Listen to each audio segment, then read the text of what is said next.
오늘은 곧바로 1위가 나왔네요. 뉴스탑10이 선정한 첫 번째 주제입니다. 김상조 정책실장도 입 다물게 한 총리. 일본의 경제보복으로 우리 정부의 해법 찾기가 분주해진 가운데 이낙연 국무총리가 청와대 참모인 김상조 대통령 정책실장을 공개적으로 지적했습니다. 관련 목소리 먼저 듣고 오겠습니다.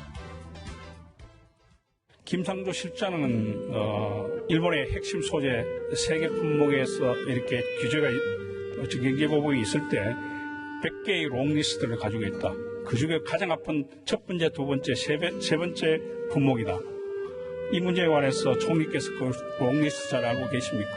예, 어떤 것을 김 실장이 얘기했는지 알고 있습니다만은 정책실장으로서 너무 많은 말을 하고 있구나 이렇게 해서 판단했습니다. 국정 운영의 중심에 계신 국무총리로서 당연히 하셔야 할 주의 촉구의 말씀이라고 생각을 하고요.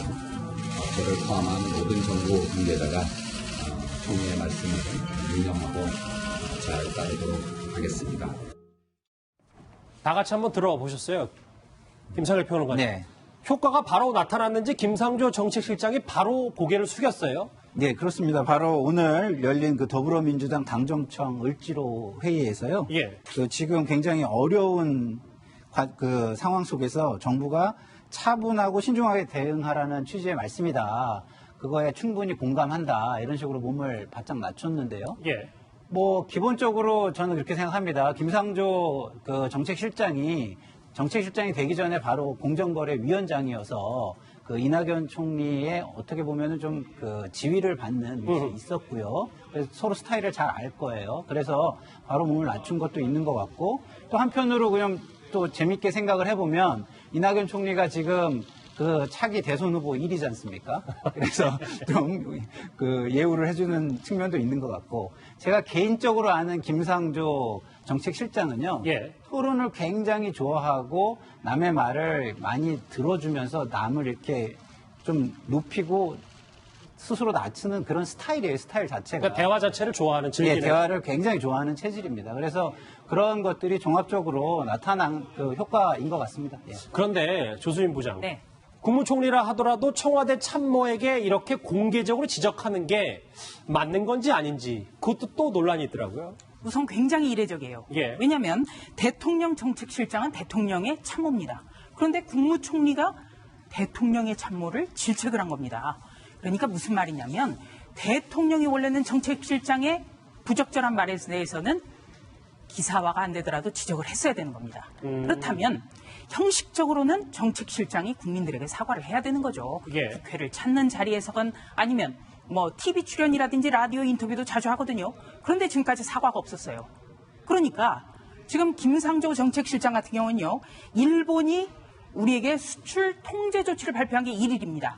보복하겠다는 게 1일인데 예. 3일 날 뭐라고 했냐면 우리가 손 놓고 있던 건 아니다. 리스트를 만들어 놨었는데 그거대로 지금 일본이 보복을 하고 있더라. 평론가처럼 얘기를 했거든요. 예. 자기가 정책실장인데 그런데도 사과를 안 했어요. 그러니까 이낙연 국무총리 같은 경우는 이 부분에 대해서 국회에서라도 지적하는 모양새로서 김상조 정책실장에 대해서 대신 반성문을 쓴 겁니다. 아하, 이해가 네, 됐어요. 그런데 예. 이낙연 국무총리 역시 잘하고 있지는 않아요. 네, 후에 많이 원고를 보니까 잡혔기 때문에 그 부분은 나중에 말씀드리겠습니다. 비판을 좀 아껴두시는군요. 네. 어쨌든 이낙연 총리에게 공개적으로 이렇게 지적을 받은 김상조 정책실장, 어제는 청와대에 있었던 이 기업인들과의 간담회 자리가 있었는데 본인이 발언 시간을 조율하는 모습이 있었습니다. 그게 좀 구설에 오르기도 했어요. 화면 같이 보시겠습니다. 워낙 바쁘신 분들을 이렇게 많이 모셨는데요. 가능한 한 많은 분들께 발언 기회를 드리기 위해서 3분 이내로 좀 요청을 드리고요. 2분이 지나. 이따도 화면 나오겠습니다. 이거예요. 1분, 2분 해서 시간, 물론 30대 총수들이 하나하나 할 말이 좀 많으니까 다른 기업 총수도 마찬가지고요. 근데 배종찬 소장님, 이것 자체가 좀 머리를 맞대서 뭔가라도 해결책을 나와야 되는데 시간 조정이 능사냐라는 비판도 있습니다. 지금 발언 시간을 공정거래하는 게 아니거든요. 그러니까 이제 국민들이 지금 굉장히 예민해져 있습니다. 지난 630 판문점 남북미 회동 이후에 대통령 지지율이 올라갔습니다. 그런데 이 한일 관계가 경색되면서 대통령 지지율도 부정적으로 영향받는 것으로 나타나 그만큼 우리 경제에 타격을 주거든요. 근데 이 중요한 시기에 발언 시간을 마치 1분 카레, 3분 라면 이런 식으로 다루어서는 안 될 일이고 예. 모두 발언에서도 이야기했지만 워낙 바쁘신 분들 그렇다면 필요한 의견들을 그냥 원격으로 들으면 될 일이지 다 모두 모이게 해서 그 의견을 1분, 3분 오고 가는 데는 아마 30분 이상이 걸렸을 겁니다. 예. 그럼 이건 무슨 이야기냐? 형식적인 또 이제는 왜냐하면 공정거래위원장이 아니라 여러 차례 전문가들이 지적을 했지만 현실 경제를 다뤄야 되는 정책실장이거든요. 그다음 좀 더 융통성 있는 회의를 했어야 되는데 자칫 대통령 지지율에 부담을 주는 건 아닌지 모르겠어요. 이 재계 관계자들도 글쎄요, 지금 뭐 끝장 토론도 부족한데 눈치가 보여서 말을 못했다라는 얘기도 있었어요.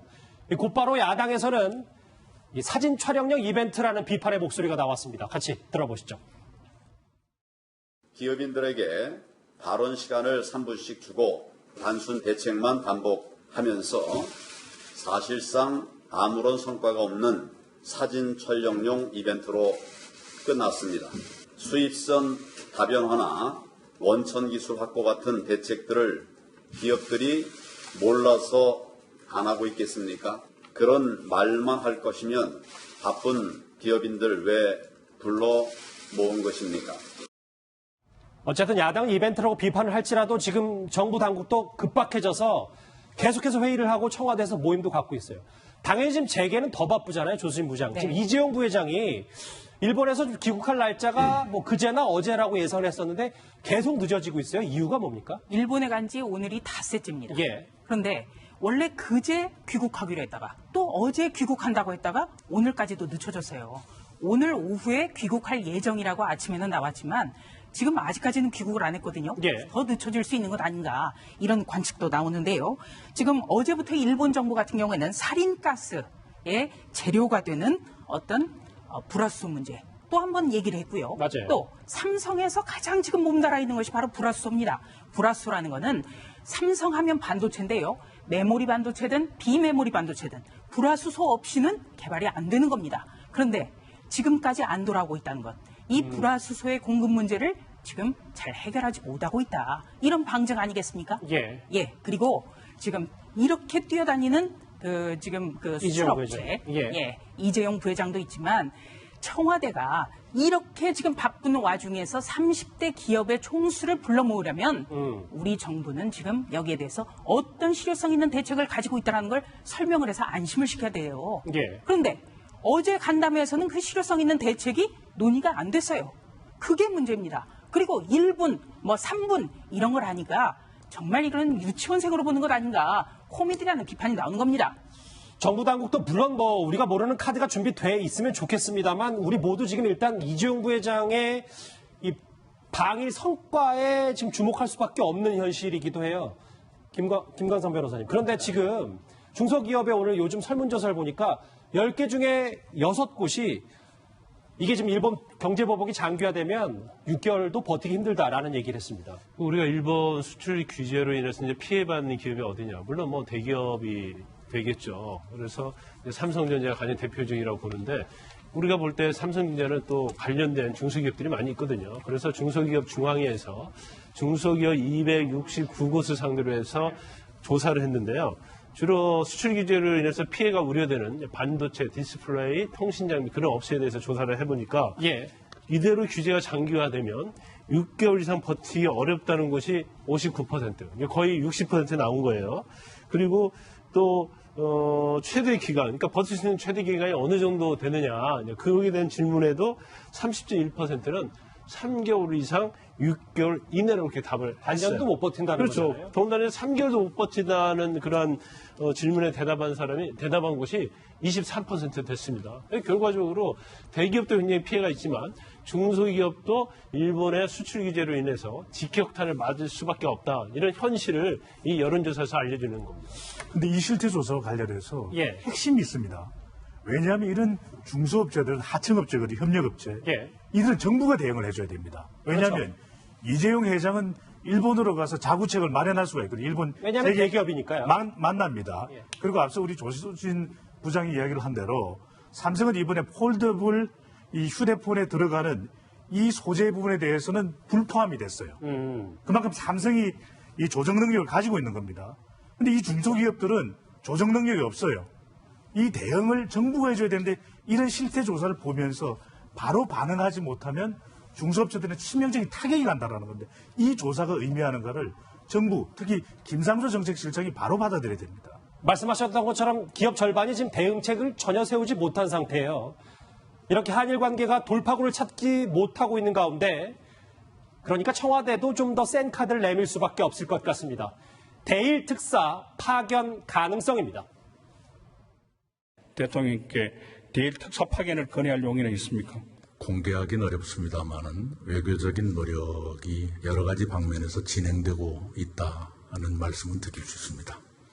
국민들이 불안하지 않도록 필요하다면 그때그때 국민들한테 알릴 수 있는 걸 알리는 것이 정부가 할 역할이다 이렇게 생각됩니다. 거기에 관해서 총리님 생각 어떻습니까? 서로 간에 공개하지 않는 것이 좋겠다 하는 것은 신뢰를 지켜주는 것이 그 다음을 위해서 필요하다고 생각합니다. 알겠습니다.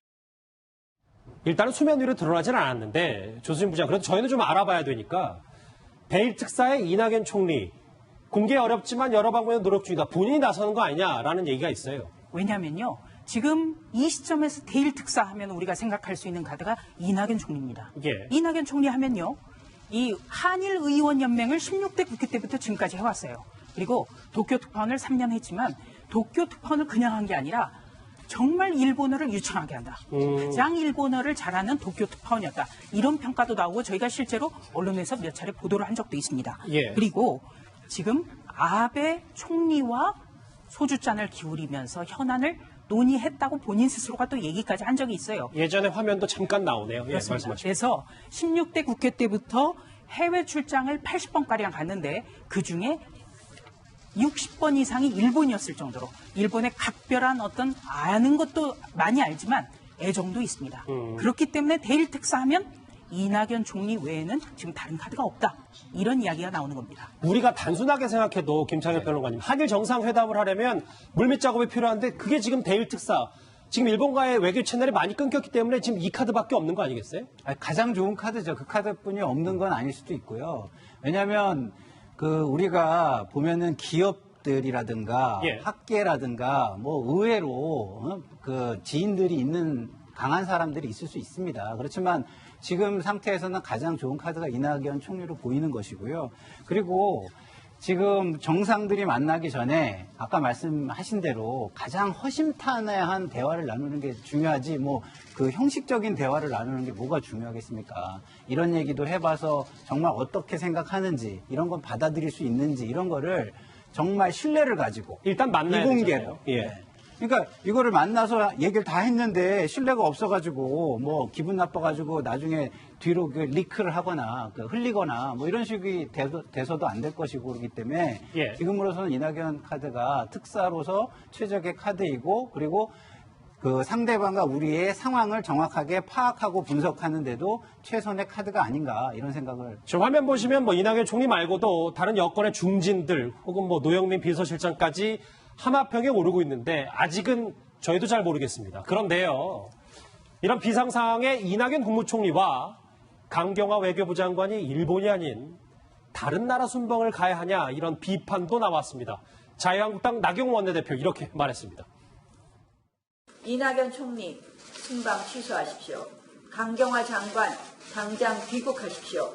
지금 기업들은 생사의 기로 앞에서 떨고 있는데 여유롭게 해외 순방 다닐 때입니까? 이 정도면 저는 이 정권이 일본의 동상보복 조치 위기를 극복할 의지가 없다고밖에 볼 수 없습니다. 같이 저희 달력을 보실까요? 오늘이 11일이니까 지금 강경화 외교부 장관 아프리카 3국 방문 중이고 모레부터 이낙연 국무총리가 카타르 등 4개 나라를 방문합니다. 조수진 부장. 네. 지금 일본이 아니라 다른 나라 가는 게 맞느냐? 아무리 예전에 다 예정이 돼 있었더라도 지금 타이밍에 이 순방이 맞느냐를 두고 말들이 많습니다. 네. 결론적으로 부적절합니다. 예. 왜냐하면 외교의 지평을 넓히는 건 굉장히 중요해요. 그리고 우리가 처한 지정학적 위치만 보더라도 우리는 외교로 먹고 살아야 되는 나라입니다. 그게 우리의 운명이에요. 그런데 이 외교가요, 때가 있는 겁니다. 우선순위란 게 있습니다. 예. 급박할 때는 현안에 매달려야 되는 거예요. 그래야 우리 국민들이 야, 정부가 정말 일하고 있구나 이렇게 아는 겁니다. 그런데 강경화 외교부 장관은요, 얼마 전에 헝가리에서 다뉴브갱에 참사가 있었을 때 거기 현장에도 갔지 않습니까? 맞아요. 그렇다면 지금 그것과 지금 현재의 일본의 어떤 보복 조치 비교했을 때 일본의 보복 조치는 그보다 더 못하다는 얘기입니까? 말이 안 되죠. 그리고 외교부에서는 지금 2달 전에 잡혔기 때문에 미룰 수 없었다. 이렇게 얘기를 합니다. 자, 그래서 제가 과거의 기사들 몇 개 찾아봤어요. 예. 네, 2005년 9월입니다. 후진타오가 미국을 방문하기 위해서 2달 전부터 미국 정부하고 노력을 했습니다. 그런데 카트리나라는 대형 태풍이 온 거예요.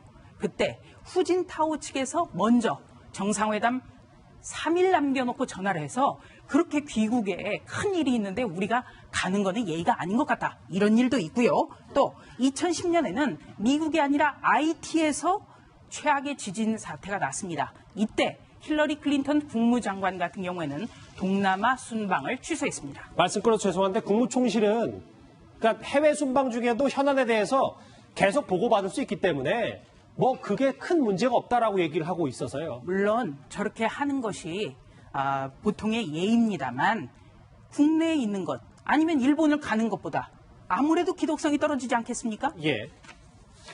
일반적으로 잠시만요. 예. 김관삼 변호사님 말씀. 물론 뭐 비상사태가 아니라고 한다면 해외 순방 중에 얼마든지 보고받을 수 있는 거죠. 그런데 지금 이거 자체는 어떻게 보면 우리의 이제 경제력을 좌우할 수 있는 엄청난 변곡점이 될 수 있는 그런 맞아요. 사안이잖아요. 그러면 모두 힘을 합쳐서 이제 국력을 총동원해야 할 그러한 시점에도 불구하고 단순한 순방을 위해서, 물론 순방 중요하죠. 그렇지만 특히 이번 일본과 관련된 부분은 정치와 외교를 풀어야 할 사안이거든요. 맞아요. 그러면 강경화 장관이 사실은 거기에 중심에 서 있다고 볼 수 있는 거예요. 근데 그럼에도 불구하고 저는 무엇보다 원래 계획대로 순방하는 것 자체는 좀 아니한 인식이 깔려 있다 이렇게 봅니다. 잠시만요. 두 분이 지금 네네. 이 말씀 너무 하고 싶으셔가지고 김상현 변호사님. 저는 이 얘기를 하고 싶은 거예요. 뭐냐면 지도자들은 훌륭하고 능력 있는 지도자도 필요하지만 국민과 함께 해주는 지도자가 필요한 거죠. 예. 국민에게 안심을 주고 안정감을 주고 함께한다. 이런 게 굉장히 중요하거든요. 지금 모두가 대책이 없다 그러잖아요. 그럼 대책이 없으니까 딴 일을 해야 되는 게 아니라 대책이 없으면 서로 알겠습니다. 기대해야 한다는 거죠. 예. 첫 번째 주제 일본의 경제보복과 관련해서 김상조 정책실장과 이낙연 국무총리 얘기 집중적으로 해봤습니다.